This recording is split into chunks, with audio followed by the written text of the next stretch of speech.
अस्सलाम वालेकुम वरहमतुल्लाहि वबरकातुहू। दोस्तों, पब्लिक स्पीकिंग एक ऐसा स्किल है जो कि अगर आपने सीख ली तो ना सिर्फ आप लोगों को इन्फ्लुएंस कर सकते हैं बल्कि अपनी कोई भी बात उनको मनवा सकते हैं। देखने में आता है और आप भी नोट करते होंगे कि वो लोग जो अपनी बात को अच्छी तरह बयान कर पाते हैं तो वो ऑर्गेनाइजेशंस में ज़्यादा तरक्की करते हैं बजाय उनके जो कि कॉम्पिटेंट तो बहुत होते हैं लेकिन अपनी बात को बेहतर अंदाज में बयान नहीं कर पाते। इस सिलसिले में मैं अपने ऑर्गेनाइजेशन के लिए एक वर्कशॉप अरेंज की जिसमें एक पूरे दिन उनको पब्लिक स्पीकिंग और कॉन्फिडेंस बिल्डिंग के ऊपर ट्रेन किया। इस वीडियो का मेरा मकसद ये है कि मैं उस कंटेंट को जो मैंने एक दिन में अपने पार्टिसिपेंट्स को सिखाया, शॉर्ट चंक्स के अंदर आपको समझा पाऊँ कि वो क्या ऐसी चीज़ें हैं जिनको आप प्रैक्टिस करके एक अच्छे पब्लिक स्पीकर बन सकते हैं। उस वर्कशॉप के अंदर मैंने 8 ऑफ स्टेज और 8 ऑन स्टेज स्ट्रैटेजीज शेयर की हैं।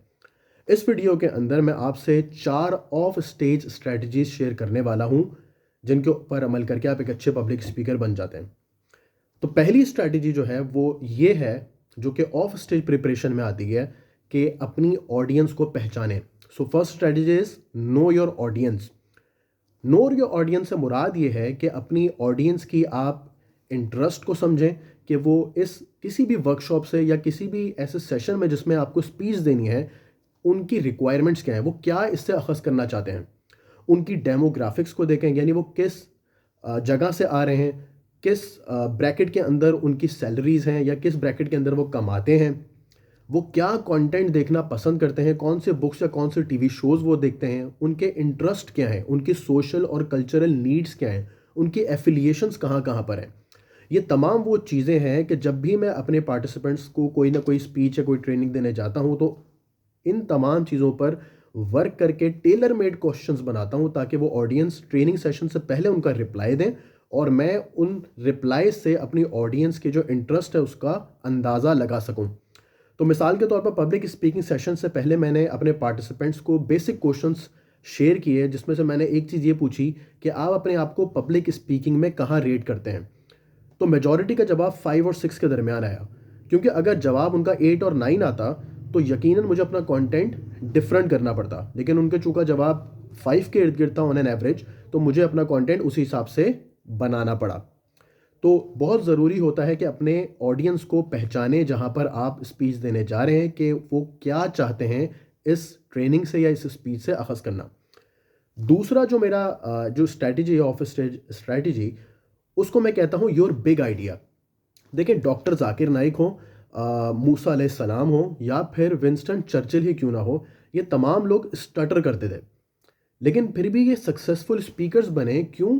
क्योंकि इनके पास कुछ ऐसा था जो वो ऑडियंस से शेयर करना चाहते थे और वो उन ऑडियंस के लिए वैल्यूएबल भी था।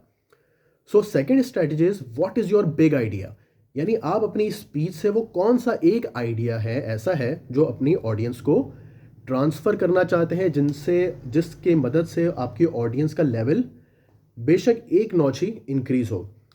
तो कभी भी स्पीच देने जाएं, कोई ट्रेनिंग कराने जाएं, तो ये अपने दिमाग में ब्रेनस्टॉर्म करके जाएं कि वो क्या बिग आइडिया है जो आप अपनी ऑडियंस से शेयर करना चाहते हैं।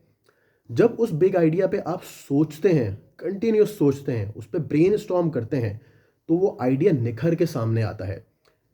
थर्ड स्ट्रैटेजी जो कि ऑफ स्टेज है वो है स्ट्रक्चर्ड कंटेंट, यानी आपका जो कंटेंट है वो स्ट्रक्चर्ड होना चाहिए। मिसाल के तौर पर जैसे मैंने इस वीडियो के शुरू में आपको बताया कि 8 ऑफ स्टेज स्ट्रैटेजीज हैं और 8 ऑन स्टेज स्ट्रैटेजीज हैं।